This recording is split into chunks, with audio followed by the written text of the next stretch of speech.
महाभारत युद्ध का 18वां दिन कुरुक्षेत्र की धरती रक्त से भर गई। भीष्म गिरे, द्रोण मरे, यहां तक कि कर्ण भी धराशायी हो गया। किंतु युद्ध अभी शेष था। ये युद्ध रणभूमि में नहीं, बल्कि एक आहत योद्धा के दिल में चल रहा था। एक ऐसा योद्धा जिसे इतिहास ने छुपा दिया।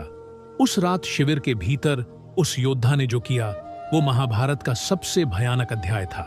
ये था महाभारत का 19वां दिन, जिसे कोई नहीं जानता, पर जिसने पांडवों के वंश को मिटाने की कोशिश की और जन्म दिया एक श्रापित अमृता को।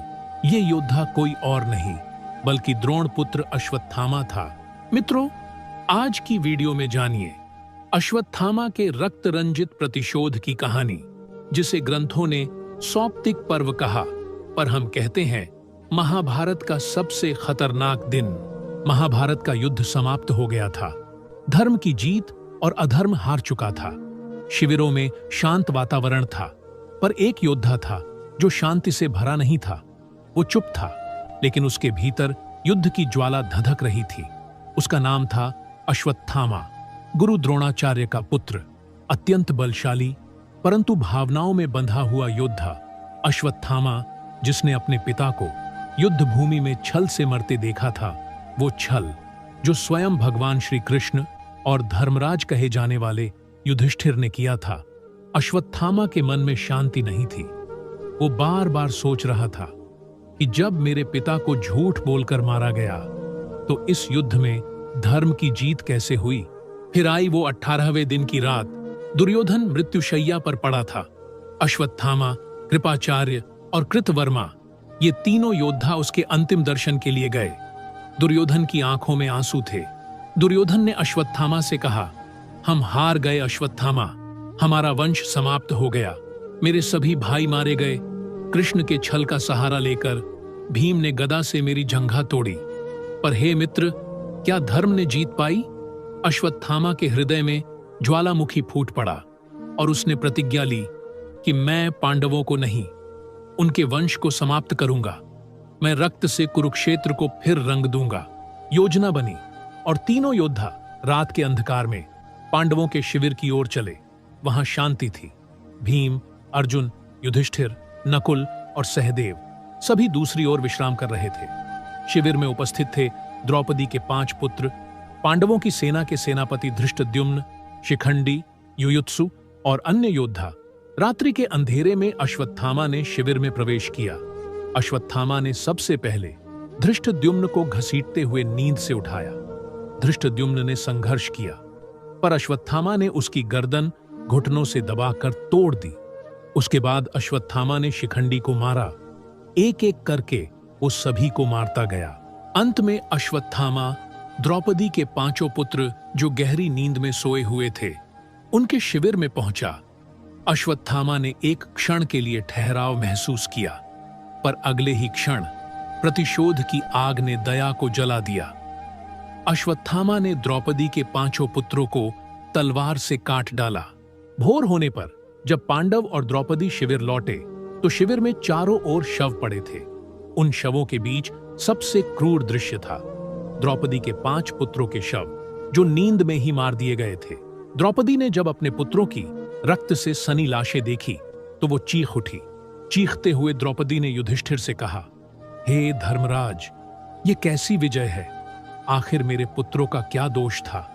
हे धर्मराज, मैंने सब कुछ सहा, वनवास, अपमान, चीरहरण, पर आज मेरी कोख जल गई।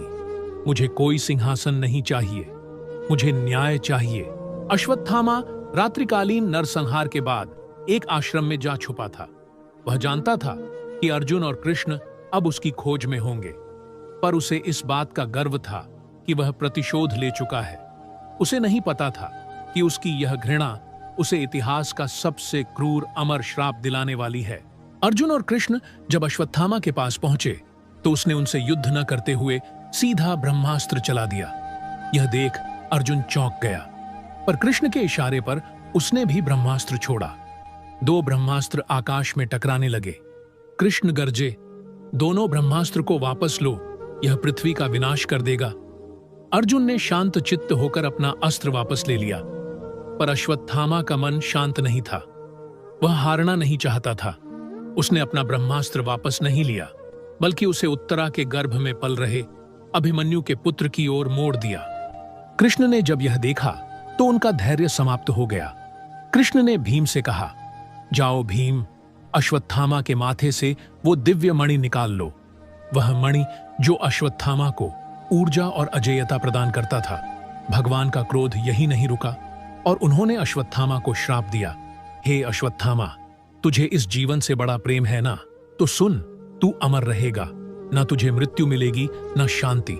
तू पृथ्वी पर भटकता रहेगा, रक्त और पाप की गंध लिए तेरा शरीर सड़ता रहेगा, हर घाव से मवाद निकलेगी, पर तू मर नहीं पाएगा। तुझे कोई सम्मान नहीं देगा, तू जीवित रहेगा, पर वह जीवन मृत्यु के समान होगा। अश्वत्थामा के छोड़े हुए ब्रह्मास्त्र ने उत्तरा के गर्भ को स्पर्श किया। उत्तरा ने चीखते हुए कहा, हे माधव, मेरे गर्भ को बचाइए, यह पांडवों का अंतिम दीप है।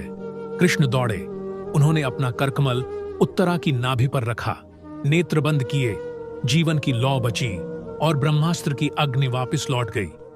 धर्म और अधर्म का अंतिम न्याय युद्ध समाप्त हो चुका था, लेकिन अभी अंतिम न्याय होना बाकी था। द्रौपदी का मुख कठोर हो गया था। उसने अश्वत्थामा के वध की मांग की। उसने मेरे पुत्रों की हत्या की है। वो पांडव वंश को समाप्त करना चाहता था। ऐसे पापी को जीने का कोई हक नहीं है। परंतु जब द्रौपदी ने अश्वत्थामा को देखा, वो अब शक्तिहीन था।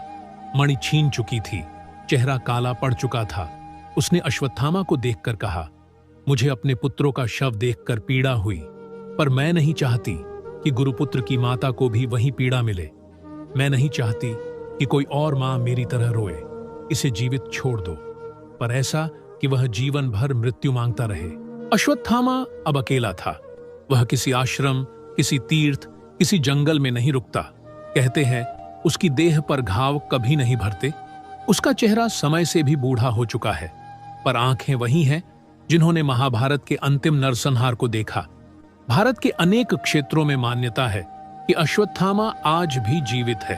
कहते हैं उसके शरीर से तेज गंध आती है, घाव कभी भरते नहीं। वह गुफाओं, जंगलों और निर्जन स्थलों में भटकता रहता है, मुक्ति की भीख मांगता हुआ। तो मित्रों, आपकी क्या राय है कि क्या अश्वत्थामा आज भी जीवित है? आप अपनी राय हमें कमेंट के माध्यम से भी बता सकते हैं।